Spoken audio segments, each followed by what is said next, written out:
a stop. My goodness, what a save. What a save. What a glove save there. What a stop. Looked like a sure goal. You talk about an A-plus save and maybe the save of the night. Welcome to the Goalie Science Podcast, the podcast where we try to bridge the gap between goaltending science and peak performance. I'm your host, Dr. Jamie Phillips, a physical therapist and goalie performance specialist. I'm joined as always by Dr. Ben Cernick. Whether you're at home, at the rink, or in the car, grab a cup of your favorite beverage and let's drop the puck on this week's episode. Welcome to another episode of Goalie Science.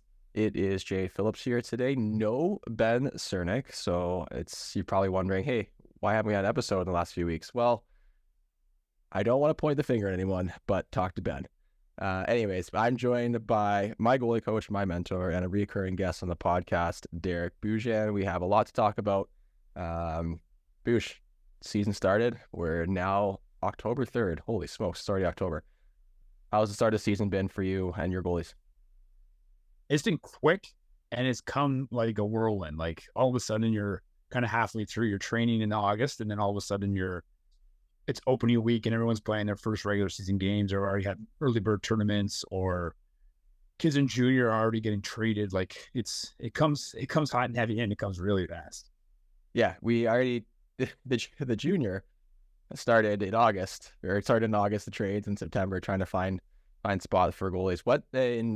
For Hockey Canada, like Southern Ontario, what is the official start of the season? Like, when did you first start playing your games? Minor hockey is this week. So first week of October is everyone's kicking off their first, but any tournament in September is considered an early bird tournament. So they don't count against, like in Ontario anyway, we have a cap on how many tournaments you're allowed to play, but any tournament that's in September doesn't count against that cap. So everybody plays an early bird tournament. I'd say junior, the OJHL, like some teams are already 10 games in, like 12 games. Like they started and like quick. OHL kickoff is last weekend for opening weekend for everybody. So things are now meaning, right? And I mean, what that means is like things matter now. Like, yeah, standings are live and points are real and results matter now. Yeah, I think we started. Well, we had like what was one early bird tournament, like a TPH tournament before Labor Day, but we started right either the week before or the week after Labor Day, depending on the team. So we are in the thick of it with our teams. But it's nice to get in that groove. I think the funniest thing for me is, and you'll as somebody who's been married a lot longer than I have, trying to convince our spouses that it's okay for us to go and watch hockey on Saturday after we've been at the rink all day, every day. It's been a challenge. I'm trying to convince my friend that, like, oh, it's like, babe, I know I was on the ice all day, every day this week, but I have to watch them perform on the weekends. Otherwise it's worth nothing. And that's an argument I continuously lose, unfortunately. But let's start with the first thing. You told me before we kicked off that one of my Instagram posts, my goalie hot takes, which are probably my favorite things for content generation, is you got a lot of DMs from it. And so for context, I put out a goalie hot take where I said, smaller goalies should play a little deeper than taller goalies. And that was it. And my DMs and my comments were pretty heated, as they usually get. But I'm curious, like, what were you getting? Because you somehow are getting shrapnel on this. First thing when I saw it, I'm like, everybody's mind just exploded, because they see one thing, and when somebody says something, they don't think of the overall kind of outliers that go into what it is, and they just see small goalies have to play deep. And your comment section is exactly that. It's like everything's so black and white. But that's what I got. I got one from a client that said some hot takes should just stay in the bag and should never be released to the public. That was a good one. I got one that said, you need to call Jamie because he's losing his mind. I got one from someone that said, I thought he was an idiot before, but he just confirmed that he's an idiot. That was a good one. That's definitely a parent. That's got to be a parent. I think that was a fellow goalie coach, to be honest. I can't remember. No. But it was just, and me being me, I just kind of put some gas on that and just like, oh yeah, tell me why he's wrong. And then just the responses I got are basically the same responses you get. Yeah. I think the funniest thing too is like when I posted that, when I recorded that, it took me 3 takes because I specifically said should play slightly, but no one ever hears slightly. As soon as they hear deeper, the first thing that comes to everyone's brain is like, you need to play on the goal line. And then there's no in between in there. And it's so funny going through the comments of these. And so the thing is, now I got myself in one where I have to remake another video because I talk about this all the time. And we talk about this as something we agree on. But ultimately, the biggest thing what it comes down to is it's just mathematics, right? Smaller goalies will have shorter limbs for the most part if they need to extend into a lateral position, especially on a slide. A taller goalie with longer limbs is going to fill more space a little quicker. So there's 2 things that a small goalie can do in order to bridge that height gap. Is either to be significantly faster, which tends to be pretty difficult to do, and the second part is play slightly deeper. And by slightly, we're talking anywhere between like 1 to 4 inches deeper, and 4 inches is on like the maximum end of things, and that helps bridge that gap for smaller goalies. And then the other thing too is like this is we'll always get it, and that's why I like to fan the flames of this. Is people actually I want to say like non-hockey people, but even like a lot of hockey people kind of overestimate how much net you actually cover by coming out like a little bit more or by being a slightly deeper. It's basically negligible. So if you're good at stopping pucks, it's not going to be an issue. And if you're bad at stopping pucks, it's still not going to be an issue because the issue is you're bad at stopping pucks. And that's just the truth of it. But that's where everyone gets so hot and bothered. But that's why I love that one. I knew that was going to cause a stir. Yeah, I think it's fun. Can't believe that you're getting DMs about it. Oh, I get it all. I get everything you do. It comes back on me. So it's funny because I used to get myself in trouble. Now you get me into fights for no reason. But I don't know. It's you know what? When we talk about positioning, like it doesn't matter if you're 5'4" or 6'4", angle is the exact same spot. Like it doesn't change based off of frame. Squareness is the exact same spot, and same thing. It doesn't change based on frame at all. Depth is a preference. Mm-hmm. And that's what people don't understand, but people get so fired up about depth when it's the 3rd most important part of position. And there are so many other factors that get involved into what the perfect depth should be for you as a goaltender that people forget about. That part is having an understanding of their game and then using their strengths and weaknesses to identify what their depth should be. And yeah, there is no like rule on if you're small, you play more aggressive. If you're tall, you play deeper. Because you can be 6'4", if you can't track a puck and the puck is in the slot, you probably have to come out and fill a little bit more net because your processing is slow. You have slow hands and you just can't react to make saves quick enough.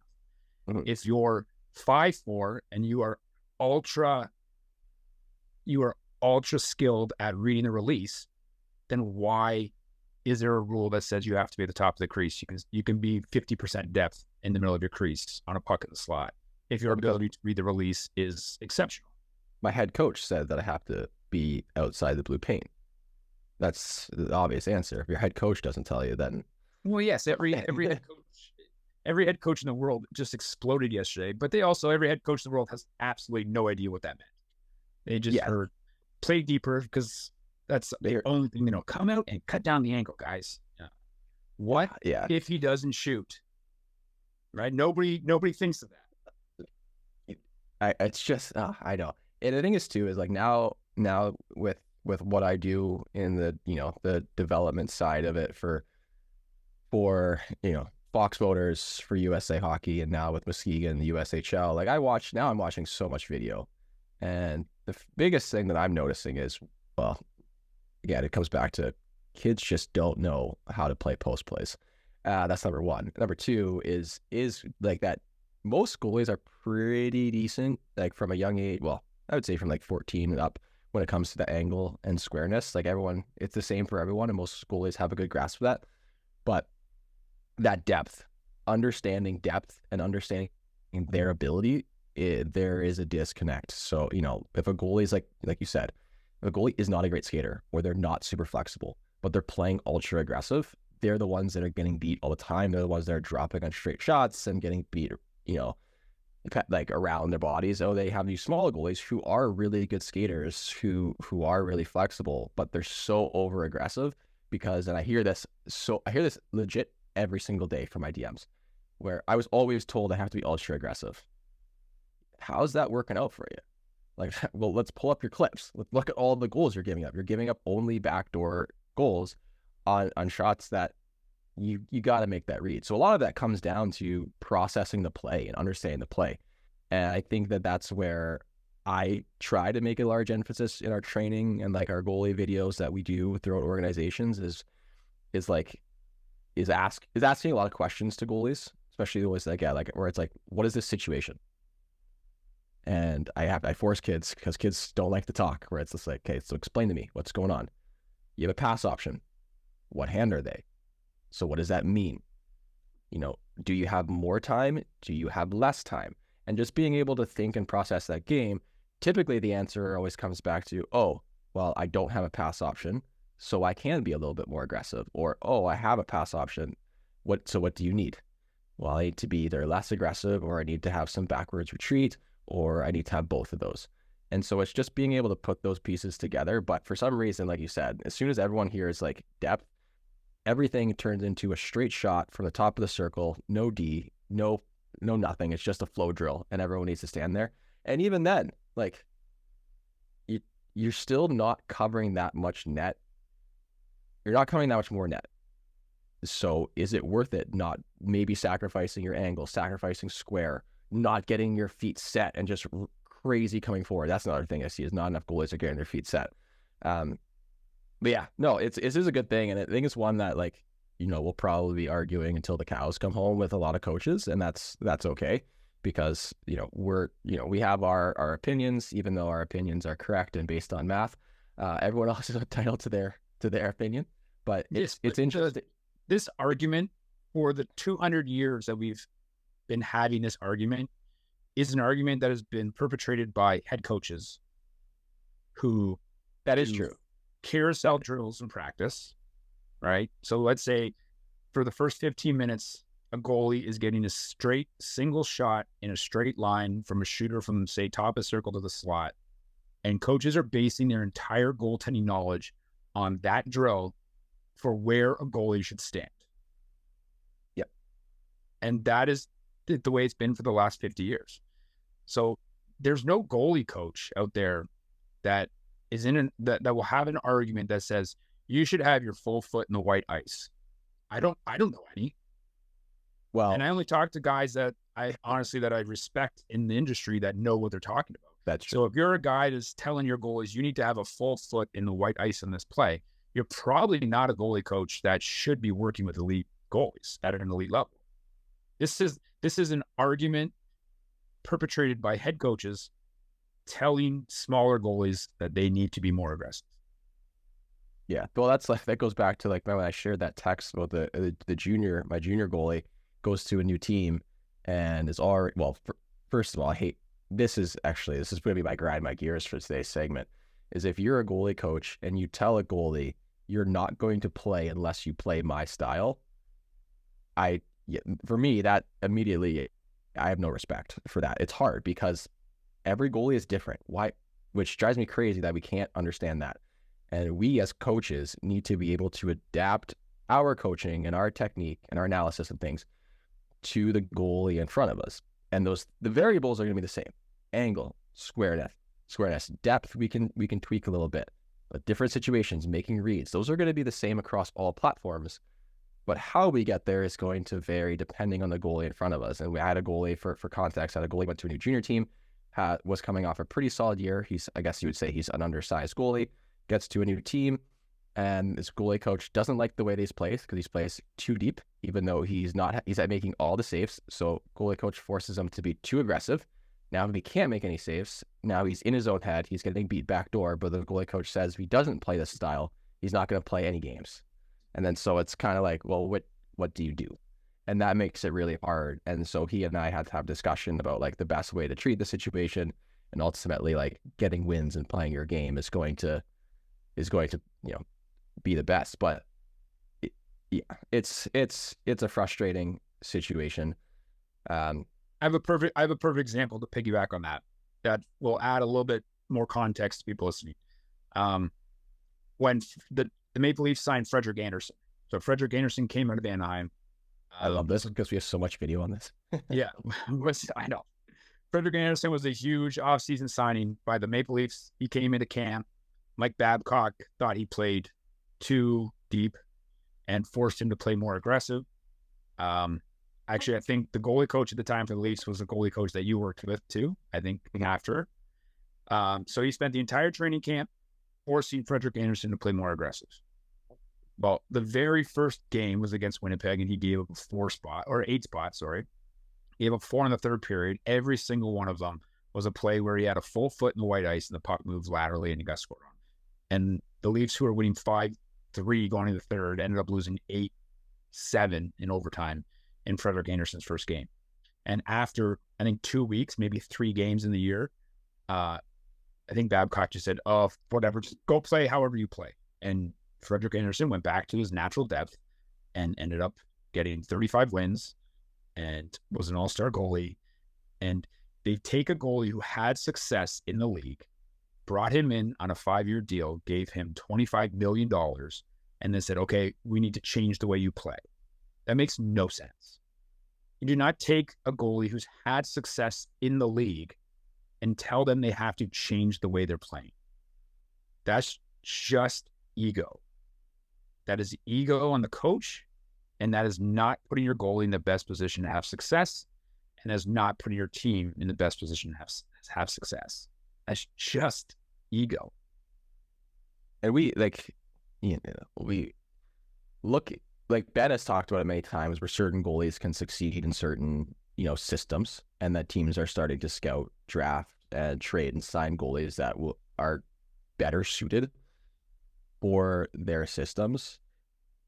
But it's a crazy thing. And the same goalie coach was one of the ones that I had, who my career with that team was, I had to play like a goalie that I was not like, and I couldn't play like it because we were just completely different goalies, and it's so frustrating and it's such a struggle. But again, like if you're a head coach listening, or if you're a goalie parent and you have your head coach, telling your goalies what to do. I had a couple of my goalies. They came to me and they're like, we got yelled at. I don't think they got yelled at. I think they were told that they need to be more aggressive. And I just said, well, when you do your video and your coach says that, like, I'm here. So what you need to do is just say, yes, coach. Okay. And then after, just say, hey, coach, do you think you could talk to, Coach Jamie about it? Because this is the way he teaches it. And then, so I'm the goalie guy, and that's my job. My job is to be that line of communication. But if you don't, if you're a head coach, or you don't have like a goalie coach in your organization, it's okay to reach out to goalie coach on Instagram, because almost all of us, I can say, are going to answer our DMs and would love to help out in any questions that someone has, and be like, hey, this is how you should play it. This is different with things than what we see, or like, no, the more modern style. But going back to like the speed of the game, I was actually watching a YouTube video. I don't know the title of it. It was really well done. It was talking about, is there a skills gap in the NHL in terms of players outpacing goalies? And I know we've talked about that before, but part of that skills gap, where the players are getting so good and the systems are so good and the reads of players are so good, is goalies have to play deeper because the players are so good and things are moving so fast left to right. And, we talk about shots off of a second over the Royal Road, the high percentage goals. Or you just watch the NHL, everything is going left, right shot. And so if you want to stand in the white paint, you can do that. And it's not going to work. You might be able to get away with it at U10, U12, because the players aren't as good. You know, the nets are still too big in proportion to the size of the goalies, all those things. But once you get older, you know, probably U14, maybe in U12 and up, it's not as black and white as that. And so it's important that we teach these goalies starting now how to read the play, understand, and how to manage their depth, because it's going to make a difference. You know, it's going to make a difference going forward, because if you get a kid doesn't that we've never taught, and they go away to junior or whatever, and then all of a sudden the play is way quicker than what they're used to, they're going to struggle, because it's that step up, and it's going to help them with that transition. It's not that. It's the biggest change in the game is obviously speed and coaching. But the players make decisions faster. That's what's happened. Technology's made the shots harder and the players faster. But their ability to make decisions quicker is the biggest change in the last 10 years. The technology's been pretty good for the last 20 years, but the last 5-10 years, coaching has gotten better, skills development has gotten better, and the players are making decisions faster. And that's the biggest difference as you get up in levels.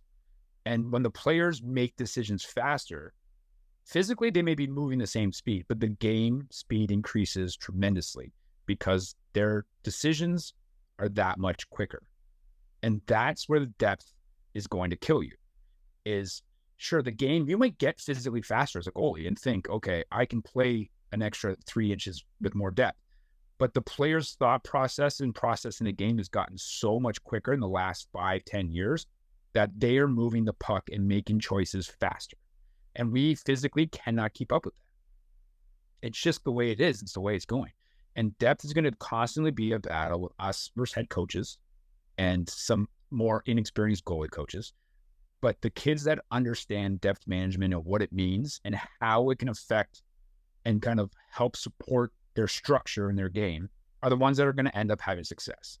And the stubborn ones that are speaking as a small goalie, I have to be out here. Those are the guys that are going to use that as an excuse for why they didn't get to where they want to get. Because you know what? If you're 5'6", 5'7", yeah, your size is probably something that's going to hurt you. But if you're 5'10", 5'11", 6 foot, you're using that as a crutch, because you can have success as a goalie at a very high level. And we can look, there's a lot of NCAA college hockey goalies at 5'10" that are playing at a high level and having success in an incredibly fast game because they understand how to use depth and how to play with their structure. Yeah. No, I think we agree. Well, obviously we agree, but that is a big thing. And it's just critical thinking. It comes down to a lot of it, which was why, like, I'm glad that we have, you know, our goalie group chats. I know most of them are just fun and memes, but we do have serious conversations. I think it's super helpful for me because I like to hear other people's thoughts. I like to give my opinion and stuff, but it helps kind of grow and expand, you know, our way that we coach. But again, like that line where it's, well, I'm a small goalie, so therefore, well, that doesn't mean anything. You're not seeing the forest from the trees. Or I had a good DM or I had a good comment that was good. It's like, what do you know about small goalies? Like, you're 6'4". I'm like, yeah, man, but I spend all my day working with children. Like, I don't teach them the same way that I teach myself. Like, and so it's just, it's comical in a sense. But enough on that. Let's talk about something else. Something that I know that you want to talk about, where in terms of, well, going back to head coaches. How can head coaches? I think it's a perfect fit because it does. It is a perfect fit. I just can't think of a good segue. I need an ad break. We don't have any ads though. Oh, well, actually, no, I do have. I could throw an ad in here. Not for Patreon, but I have partnered with Goalie Monkey, and technically, I don't think I'm allowed to. I have a discount code. It's for my goalies, but I'm going to say it here because if you're listening, I appreciate you. If you go to the link in my Instagram bio and you click the Goalie Monkey, you get 20% off anything that you order, which is good. And I think I collect a commission, but I even said, like, I don't really want a commission. Just help me out with some jerseys and stuff, because hockey equipment's really expensive. And so if I can give goalies a discount on whatever brand of gear that they want to wear, and I don't have to say like, oh, only my goalies get Bauer discounts. It's anything on the site, 20% off if you use that link. Enjoy it. You have it. I'll probably get a slap on the wrist for Goalie Monkey for saying this on the pod, but that's okay. If I can help you get a new set or a new stick and save a little bit of money, then I will. So shout out to Goalie Monkey for that one. Fastest way to lose a sponsorship. So fast. Yeah. No, I think it's good. We pick a fight with head coaches, so let's try and help them get the most out of their goalies. Like, and this is something like you working with Fox Motors and me working with associations where I am. I'm constantly talking to head coaches, and I'm constantly trying to help educate them on how to get the most out of their goalies, because the good coaches will listen. The coaches that want to do a good job and want to put their teams in position to have the most success will take what we say and apply it. The coaches that aren't in it for the right reasons and are in it to push their agendas that don't, and want to be the guys that blame the goalies when they don't win a game or win a tournament or win a playoffs. Those are the guys that just didn't take the steps throughout the season to put their teams in position to have success. And that's just the way it is. Like, if you're a coach listening to this and you're not a goalie guy, like, we want to help you. And if you care about doing the best job that you can, then you'll take some of the stuff that we're about to tell you, take it seriously and apply it to your team. And if you're not, then, you know, like, if you're like, no, those guys don't know what they're talking about. Well, when your goalies aren't there for you in the time that they need to be, then it's a reflection on you as a coach because you didn't learn enough to give them support. Yeah. And then one thing I want to preface here before we go is, here at Fox, Dave DeSander and I, we're going to do a seminar probably this month to the coaches. We should have did it earlier, but we had some things to work on first. But we're talking about the system of like goalie-friendly practices. And whenever we bring up the topic of goalie-friendly practices, from a coaching perspective, it usually comes off with a negative connotation where it's like, hey, we're going to be doing drills only for the goalies. Where no, a goalie-friendly practice, more times than not, is actually a shooter-friendly practice. Because a goalie-friendly practice, or at least the way that I would define it, is just more situational type things that you would see in a game versus, flow drills, shots off the rush with no D. And I think one of the biggest things that, that we immediately started to implement, and with one of the coaches meetings we had at the start of the year, was coaches, like, if you're doing a flow drill, have soft D. Like, have your assistants play a little soft D, because the players that have to read off that, they have to step to the middle and shoot or step to the outside and shoot. And it allows the goalies to get more reads, move lateral. It prevents players from coming into the bottom of the half marks and shooting unabated. And so the players are getting benefit because it's game-like. They have to be able to beat a D, shoot around a D, and the goalies are getting something out of it.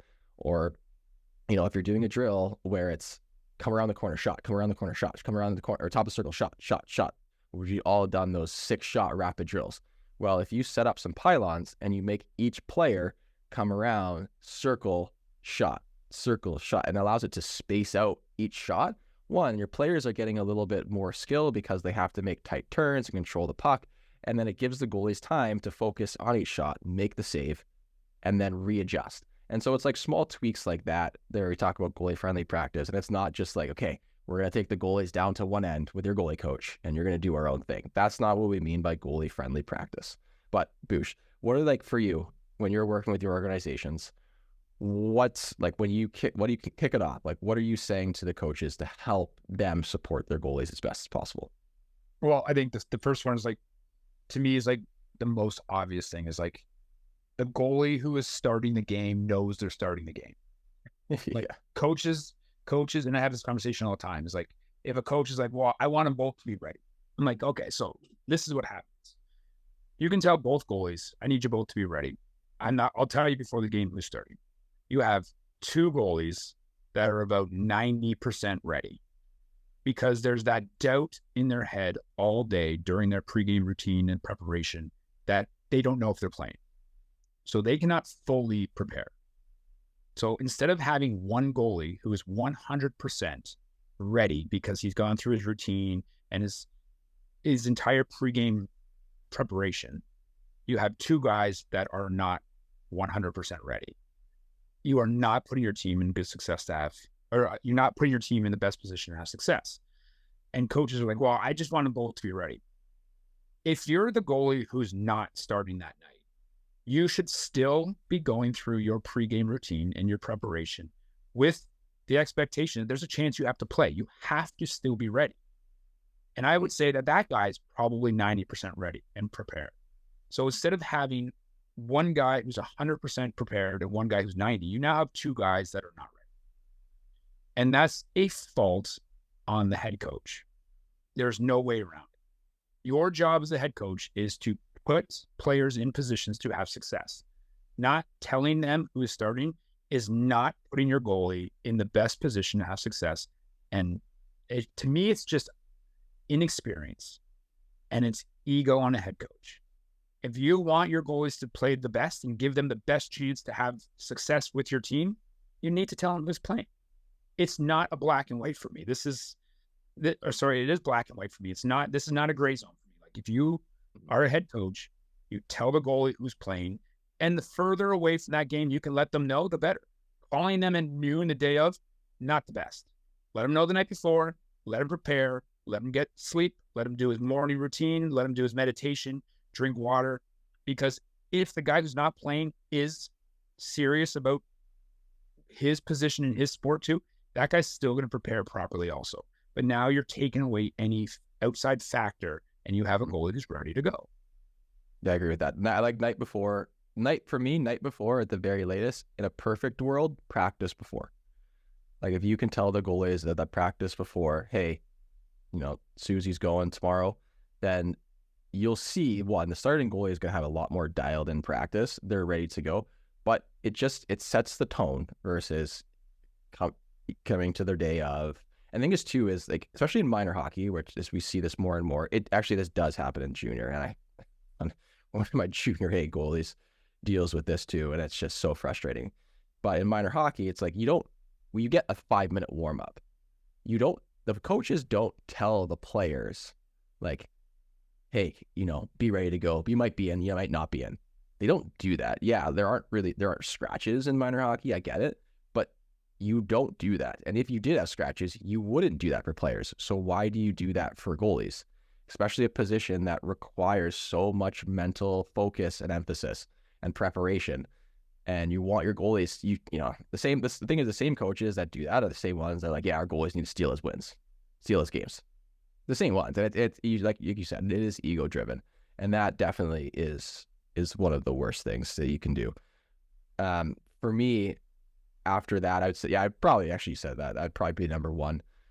And then I'd put the goalie friendly practices, which you talked about at the start. And then I would say, I would just say lines of communication with your goalies is really important.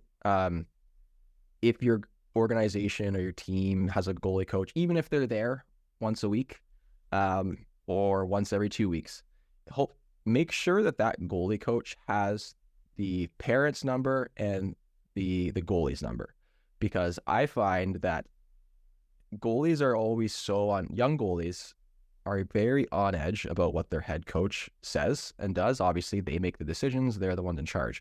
And things typically get construed in a way more negative connotation from a head coach.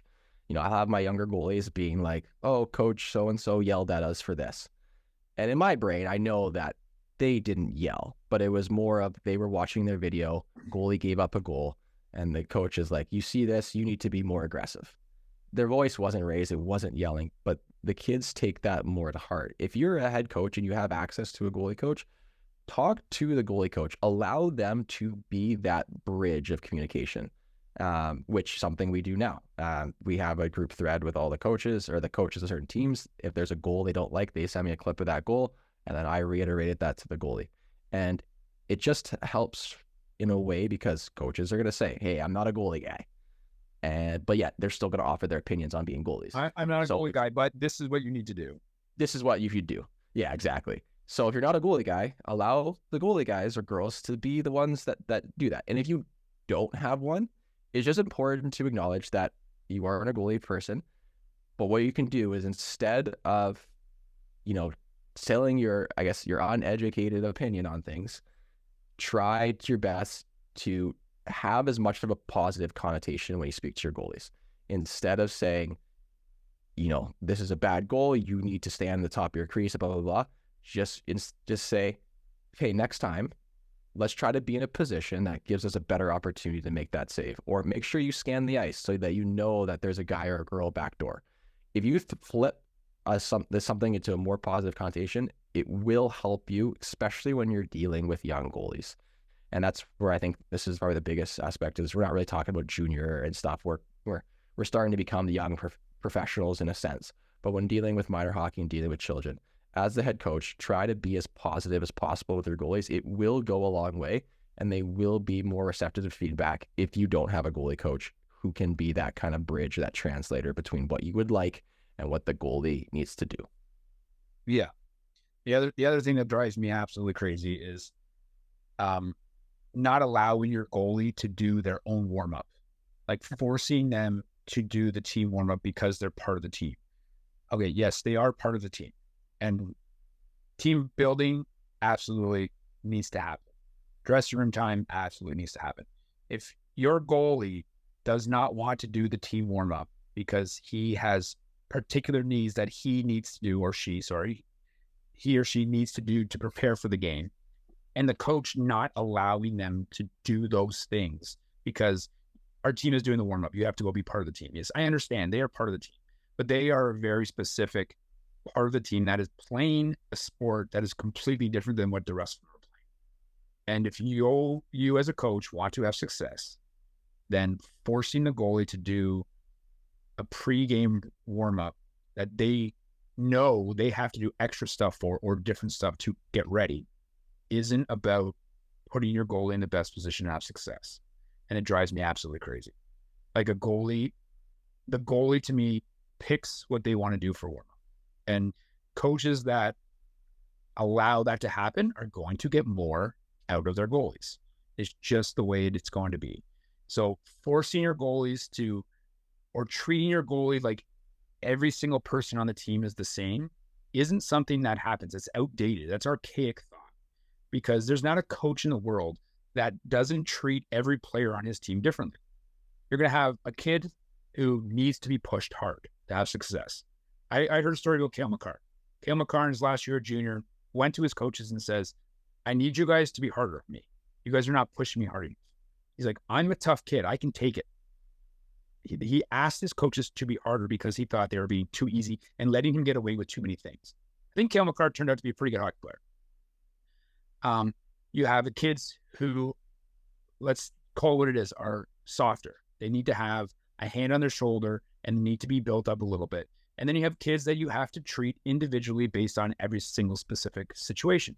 You cannot treat every kid the same. And if you're a head coach that has that mentality that I'm going to treat every kid the exact same, you're probably not a coach who's going to have as much success as the other guy who treats every kid on his team as an individual. And that's just the way you have to do it as a coach, in my opinion, nowadays. And that starts with your two goals. I think, yeah, I don't 100% agree. Probably a lot of it comes from, I would say, a place of ignorance where like most head coaches don't know how to deal with goalies. And so they just default to something. And it's like, well, it's better for me because I don't know and I don't want to do this. So just do what all the players are doing. And, I know we try not to professionalize kids from a young age, obviously, but at higher levels, junior for sure, but definitely in pro, like goalies don't warm up with the team unless they really want to. And mind you, teams don't really have team warm-ups. They just play Super Bowl, but everyone does their own thing. I like having team warm-ups for young kids. I think it's good, but also understanding that the goalies are separate. So if you really are someone, and that's the goalie's choice. That should be the goalie's choice, whether they want to do it or if they need to do something specific to get themselves ready. Because it's the goalie's responsibility to make sure that they are prepared and that they are ready to play. And if they feel like doing the team warm-up doesn't allow them to properly prepare to play, then they should have the right to do their own thing. And that's the biggest thing that I want coaches to understand is like, give your goalie the option and allow them the right to prepare the way that they need to prepare. I would agree. And I would say if you're a coach and you're like, no, absolutely, these two guys couldn't be more dead wrong. Find a happy medium where it's talk to your goalies and be like, look, just do the first half of warm-up with the team, then break off and do your own thing. Boom. And at least you're getting your, your ego fix. And then you're also allowing the goalie to do what they need to do to prepare to play well. Because ultimately everyone wants their goalie to play well, but we don't give our goalies the environment or the opportunity to be their best. And yet we wonder why our goalies, aren't finding that consistency, aren't, stealing games on a basis that we would like to have them, steal games or make some of those big saves or not give up some of those soft goals. But yeah, we aren't creating a nice, environment for that success. And that's minor hockey in a nutshell, but that's what we do is we try to educate and try to at least push a more positive options for these coaches. I just got one more. Yeah. That just like, I feel like I've been so angry on this podcast, but I'm not angry. It's just when we talk about the things that coaches do, sometimes it's like, it's a point of frustration for goalie coaches. Please coaches, if you pull a goalie, don't pull him for 1 minute and then put it back. Like, and the answer is always like, oh, I pulled him. I just wanted to let him get a reset in his head. And then I'm going to put you back in. That never works. Like, you pull the goalie for a reason, probably because they're underperforming or they weren't prepared. And that should be a learning lesson for them. They should learn from this that, hey, like, results and performance does matter at higher levels, AA, AAA hockey, high school hockey, prep hockey. Like, your performance does have consequences and you need to be prepared.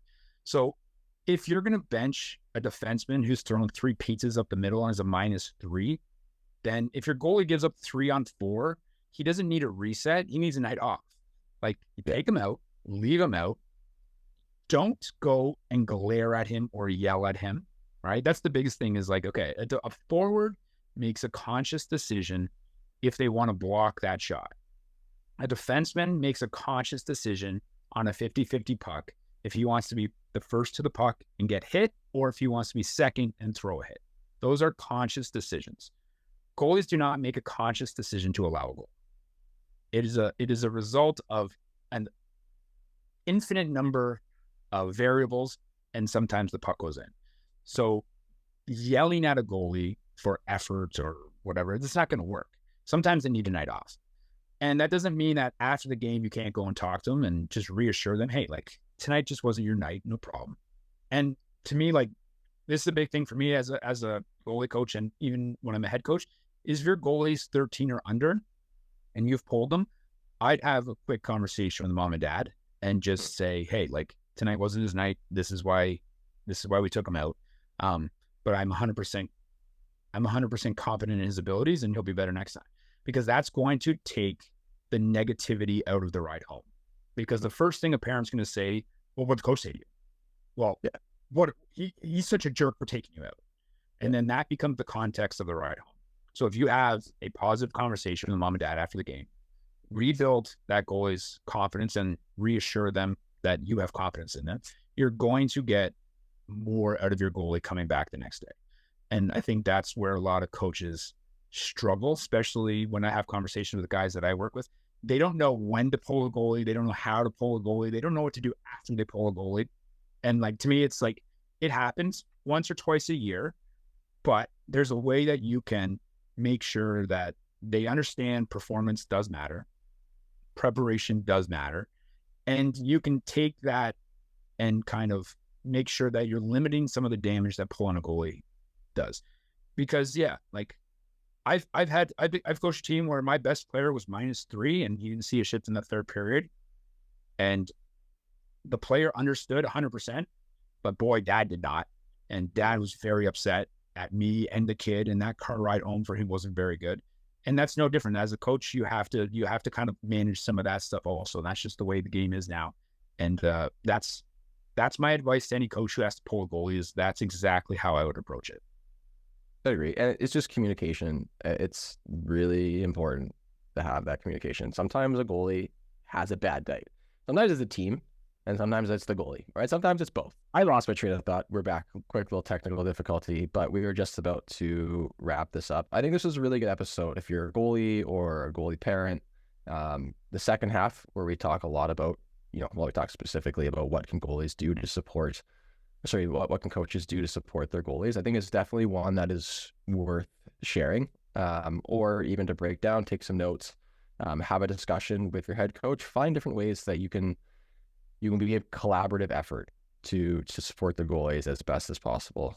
I don't really have anything else to add other than one final kind of tidbit where I was doing a presentation on work ethic in practice. Maybe we'll save that for another pod. But I was grabbing clips from Muskegon in the USHL, and I wanted to find the effort that the goalies were putting in on the flow drills. Couldn't do it because they don't do flow drills. So I went through about 20 practices of video, no flow drills. No flow drills, just systems, battles, skill. Systems, battles, skills, no flow.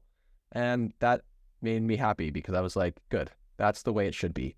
And I'm glad about that. And so if you're listening and you're a coach, you don't need the flow drills. And the flow drills need to do, you could probably make them better. Boosh, anything to add? Where can people find you? I got one thing I want to add. All right, keep it going. Just because I feel like I don't mean to be picking on coaches, but I'm just like coaching philosophy for me in terms of being a head coach is if I'm coaching a high level rep program, so AAA, AA, and even single A, if you're a parent that is paying exorbitant amounts of money for your child to play at a high level in a good program, an elite program, then you understand the time commitment, you understand the financial commitment. As a coach, for me, I want to teach hockey. I want to teach the game to my team. I don't want to spend 50 minutes doing flow drills and the carousel and just doing stick handling practice and shooting practice. I want to teach forecheck, back check, power play, face-off alignment, transition. I want to teach hockey. I want to teach these kids how to read the play, how to make decisions, how to make reads. So when I would run a practice, it's not going to look pretty. It's going to look like hockey. And I think a lot of coaches are very cognizant about the way their practice looks to people, and they're worried about their practice looking sloppy. Instead of teaching them the game, they focus on the things that look really good to people watching. And I think we're leaving some development and we're leaving the teaching on the table for that. And I know for my, like, as a parent of a young athlete who's playing AAA hockey, I'm aware that I will have to pay extra money for skill development away from practice. And that to me is just to stay even and stay on track with those kids that are doing that. Now, that may be right, it may be wrong. But as a coach, I want to coach hockey. I want to coach the team. I want to coach the systems. I don't want to run a hockey school at my hockey practice. That should be something that, as a parent, we understand has to be extra development. And I'm not saying that's right or wrong. I'm just saying that's the way my philosophy on coaching is I want to teach hockey. That means if I'm running a practice, it's going to be more of what you were saying with Muskegon. It's going to be a lot more game realistic, 3-on-3 down low, 5-on-4 power play development. It's going to look sloppy at times, and that's okay. And I want coaches to understand that it's okay if your practice doesn't look pretty, because you're probably getting more out of that practice than you will with a 60-minute flow drill where the pace was really good today, and then you go and play on Friday and you get smacked. See, I would counter your play and say that, well, I guess it agree, but counter where skill development isn't flow. The way that you were describing your practice is true skill development. Skill development is working on those fine details and being able to apply it. Whereas there is very little skill in flow. You know, everyone can make a pass standing on the blue line doing the Swedish 4-line pass drill. Can you make a pass under pressure with that player in a 3-on-3 situation, keeping your head up with the player you're trying to pass to has a little back pressure on them? That is skill development. So you can do both. You can run systems and you can do skill development. And if you're really, really concerned about the pace and the practice, then what you do is you take a drill where it's like, What's the classic one? Like pioneer shooting, where it's a, low to high pass with a tip in front. Player cleans up the rebound and immediately turns into a 3-on-2 regroup.